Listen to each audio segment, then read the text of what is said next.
Hello, friends. Welcome to Study with Trust. And we are back again with another important video on previous year's question for CTET 2024. तो इस video में हम जो आने वाला CTET exam है उसके लिए जो प्रीवियस ईयर्स क्वेश्चंस हैं CDP के वो करने जा रहे हैं।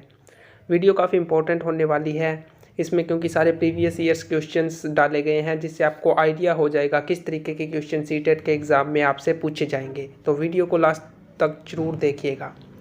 अब हम शुरू करते हैं आज की अपनी वीडियो और सबसे पहला क्वेश्चन है, which principle of development suggest that different body system grows at different rates.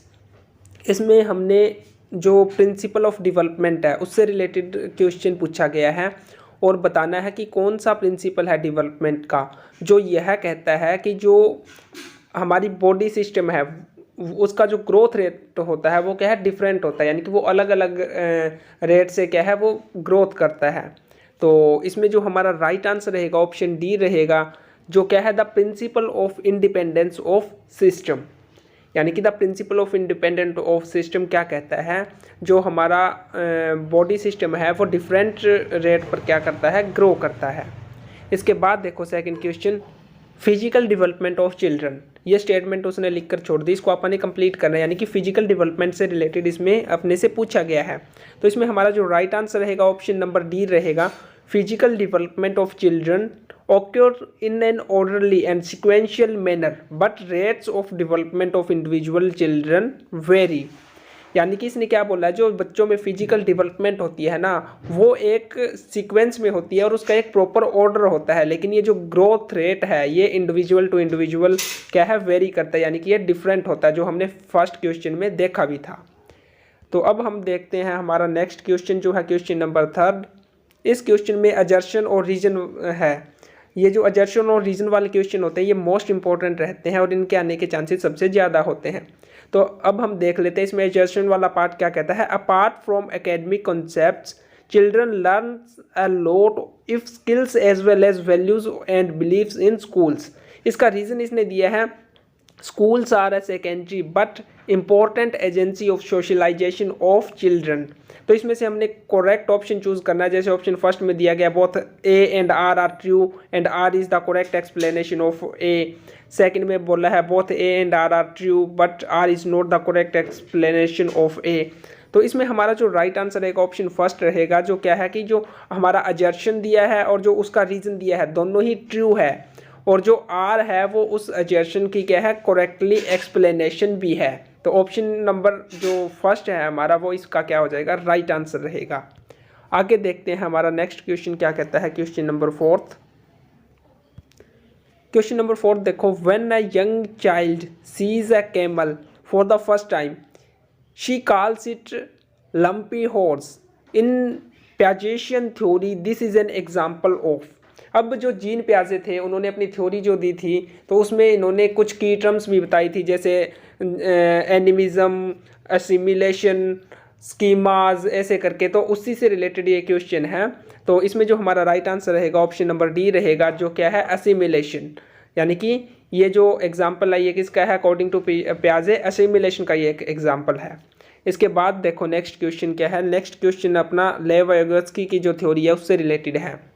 Fifth question देखो, in Lev Vygotsky's theory physical item such as calculator, computer as well as intellectual framework such as language are called. यानी कि जो लेव Vygotsky की theory है उसमें जो physical items होते हैं जैसे कैलकुलेटर हो गया, कंप्यूटर हो गया, ये जो हमारा इंटेलेक्चुअल फ्रेमवर्क जैसे लैंग्वेजेज आ गई, तो इसको क्या बोला गया है लेव जो वायगोत्स्की उनकी थ्योरी में। ऑप्शन नंबर बी हमारा राइट आंसर रहेगा, इनको बोला गया है कल्चरल टूल्स। इसके साथ साथ मैं एक बात और बता देना चाहता हूँ, अगर आपको ये थ्योरी चाहे वो जीन प्याजे की, लेव वायगोत्स्की की, चाहे और कोई भी थ्योरी है या सीटेट के एग्जाम से रिलेटेड कोई भी इंपॉर्टेंट टॉपिक है, अगर वो आपको पूरा डिटेल में अच्छे से समझना है तो हमारे यूट्यूब चैनल को सब्सक्राइब कीजिए। इसमें आपको प्रॉपर प्लेलिस्ट मिल जाएगी जिसमें सारे के सारे टॉपिक्स आपको कवर करवा रखे हैं। तो अब हम देख लेते हैं हमारा नेक्स्ट क्वेश्चन क्या कहता है। नेक्स्ट क्वेश्चन कहता है, in a classroom based on principles of पियाजे and Vygotsky what should be the characteristics of a teacher. यानी कि जो जीन पियाजे और जो ले वाइगोत्स्की थे उन्होंने जो क्लासरूम की कैरेक्टरिस्टिक्स बताई थी उसके अकॉर्डिंग एक जो टीचर है उसकी क्या क्या कैरेक्टरिस्टिक्स होनी चाहिए ये इसमें हमें बताना है। तो इसमें हमारा जो राइट आंसर रहेगा ऑप्शन नंबर फर्स्ट रहेगा, जिसमें हमारा फर्स्ट और जो सेकंड ऑप्शन दोनों आ जाएंगे। यानी कि जो टीचर की कैरेक्टरिस्टिक्स है वो क्या होनी चाहिए, मोबिलिटी एंड फ्लेक्सिबिलिटी। तो ये इसमें हमारा राइट आंसर रहेगा। आगे देख लेते हैं next question, question number 7 Harvard gardener की थ्योरी से रिलेटेड है। हार्वर्ड गार्डनर की भी एक इम्पॉर्टेंट थ्योरी है। तो इसमें पूछा गया कि हार्वर्ड गार्डनर ने क्या प्रपोज किया। तो इसमें हमारा ऑप्शन नंबर डी है वो हमारा राइट आंसर रहेगा। Harvard gardener argue that several distinct types of intelligence exist. यानी कि इन्होंने क्या बताया कि कुछ अलग अलग तरीके की इंटेलिजेंस होती है जो क्या है हमें देखने को मिलती है। इसके बाद देखो क्वेश्चन नंबर 8।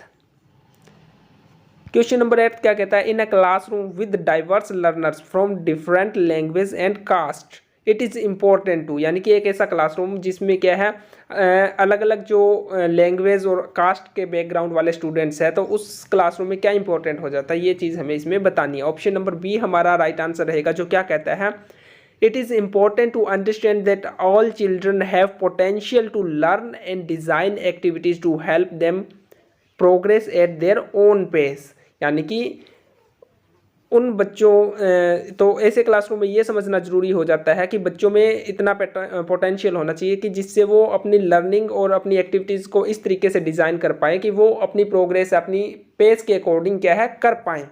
तो ऑप्शन नंबर बी हमारा इसमें क्या है हमारा राइट आंसर रहेगा। आगे चलते हैं नेक्स्ट क्वेश्चन देखते हैं, question number 9। Which of the following affect an individual's ability to move and maintain balance and posture। ये मतलब इसमें हमें ये बताना है कि कोई भी इंडिविजुअल है जो सही से चल नहीं पाता या उसको प्रॉब्लम होती है मूव करने में और बैलेंस मेंटेन करने में, तो ये किस तरह की डिसेबिलिटी है ये पूछा गया है। तो इसमें हमारा जो ऑप्शन नंबर बी है वो राइट आंसर रहेगा।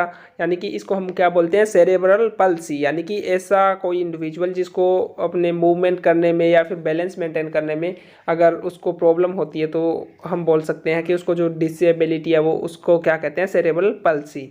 अब हम देखते हैं नेक्स्ट क्वेश्चन, क्वेश्चन नंबर 10 देखो फिर से अजर्शन एंड रीजन वाला क्वेश्चन है। इसमें अजर्शन क्या है, a teacher discuss with her class 6 students norms and rules for having meaningful classroom discussion। इसका रीजन दिया गया है the teacher should always be in control in the class and dictate classroom rules without consulting the student. तो इसमें हमें बताना है right answer क्या होगा। ऑप्शन नंबर सी हमारा राइट आंसर रहेगा, ए इज ट्रू बट और इज फॉल्स। यानी कि जो अजर्शन है वो तो है ट्रू लेकिन और जो इसका रीजन दिया गया है वो फॉल्स है। फॉल्स क्यों है, क्योंकि इसमें ये बोला गया है कि जो टीचर है उसको हमेशा क्लास को कंट्रोल करके रखना चाहिए और क्या है मतलब स्टूडेंट से कंसल्ट ही नहीं करना चाहिए जब वो क्लासरूम रूल्स की बात करता। तो ये बात टोटली क्या है अनफेयर है। टीचर को कंट्रोल करना चाहिए लेकिन बिल्कुल रिजिड मैनर में नहीं, और उसको अगर क्लासरूम रूल्स अगर कुछ बनाने हैं तो उसके लिए स्टूडेंट्स से कंसल्ट करना भी जरूरी हो जाता है। तो इसलिए हमारा जो ऑप्शन नंबर सी है वो राइट इसमें रहेगा। आगे देखो क्वेश्चन नंबर 11। क्वेश्चन नंबर 11 में अजर्शन क्या दिया गया, the new learning should be based upon preceding facts and information and related to what children already know. इसका रीजन दिया गया है children learn in a spiral and not in a linear way. तो इसमें हमारा जो ऑप्शन नंबर ए है वो राइट आंसर रह जाएगा क्योंकि इसमें अजर्शन और रीजन दोनों ही ट्रू है और आर इसकी करेक्टली एक्सप्लेनेशन भी है। तो ऑप्शन नंबर ए हमारा 11th क्वेश्चन का राइट आंसर रहेगा। आगे चलते हैं क्वेश्चन नंबर 12 देखो। क्वेश्चन नंबर 12 में क्या पूछा गया है, how does a child primarily think and learn. एक बच्चा मतलब प्राथमिक रूप से सोचना और सोचता है और जो सीखता है वो कैसे मतलब करता है ये चीज़ें। तो इसमें हमारा option number C right answer रहेगा, A child primarily think and learns through his or her own activity in the world including the social interaction। वो सबसे पहले अपनी खुद की एक्टिविटीज़ से सीखते हैं, वो अपने फैमिली इंटरेक्शन से अपने सोशल इंटरेक्शन से सबसे पहले वो चीज़ों को क्या है मतलब सीखता है। तो ऑप्शन नंबर सी हमारा राइट आंसर रहेगा। आगे देखो क्वेश्चन नंबर 13। क्वेश्चन नंबर 13 में क्या पूछा गया है, which of the following factors are responsible for children's failure in the schools. बहुत ईजी क्वेश्चन है। कोई एक बच्चा मतलब स्कूल में फेल होता है, फेल होने का मतलब एग्ज़ाम में फेल होना ही नहीं है, मतलब वो टोटली अपनी मतलब एजुकेशन में क्या है वो फेल होता है, तो उसके लिए क्या क्या फैक्टर रिस्पॉन्सिबल हो सकते हैं। ऑप्शन नंबर इसमें हमारा जो डी है वो हमारा राइट आंसर रहेगा। डी में हमारा जो फर्स्ट सेकंड थर्ड और फोर्थ चारों ही जो पॉइंट्स है वो आ जाएंगे, यानी कि इसके फेलियर के लिए जो फैक्टर्स हो सकते हैं वो क्या क्या हो सकते हैं। बच्चे का फियर हो सकता है, उसकी एंजाइटी हो सकती है, इसके अलावा जो मतलब वो वहाँ पे बोर हो सकता है, या फिर उसकी जो कन्फ्यूज़न है, या फिर इरिलेवेंट करिकुलम भी हो सकता है। तो ये सारे ऑप्शन इसमें आएंगे। इसके बाद क्वेश्चन नंबर 14 देखो, इसमें एजर्शन क्या दिया गया, there can not be a universal notion of a child and childhood. इसका रीजन दिया गया है, understanding of children and childhood doesn't depend on the socio cultural context. Option number C हमारा राइट आंसर रहेगा। इसमें सिर्फ हमारा एजर्शन ट्रू है, इसका जो रीज़न दिया गया है वो फॉल्स है।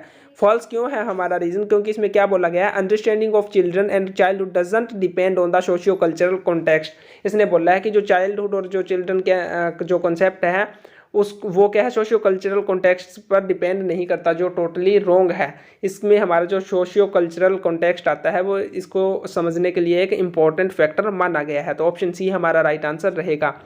इसके बाद हम देखते हैं आज का हमारा लास्ट क्वेश्चन, क्वेश्चन नंबर 15 क्या कहता है, eight which stage can children solve all statements of proportional logic such as if all humans are fish and some fish are intelligence, are humans or intelligence। तो इस तरीके की जो हमारी जो लॉजिकल रीजनिंग से रिलेटेड जो प्रॉब्लम्स होती है, तो ये पूछा गया कि ये प्रॉब्लम से एक बच्चा कौन से स्टेज पर जाकर इनको सॉल्व करना सीखता है। ऑप्शन नंबर डी हमारा राइट आंसर रहेगा। जो फॉर्मल ऑपरेशनल स्टेज बताई है जीन पियाजे ने, तो ये स्टेज ऐसी है जब बच्चा ऐसी प्रोपोर्शनल लॉजिकल जो प्रॉब्लम्स है उनको क्या है सॉल्व करना सीख लेता है।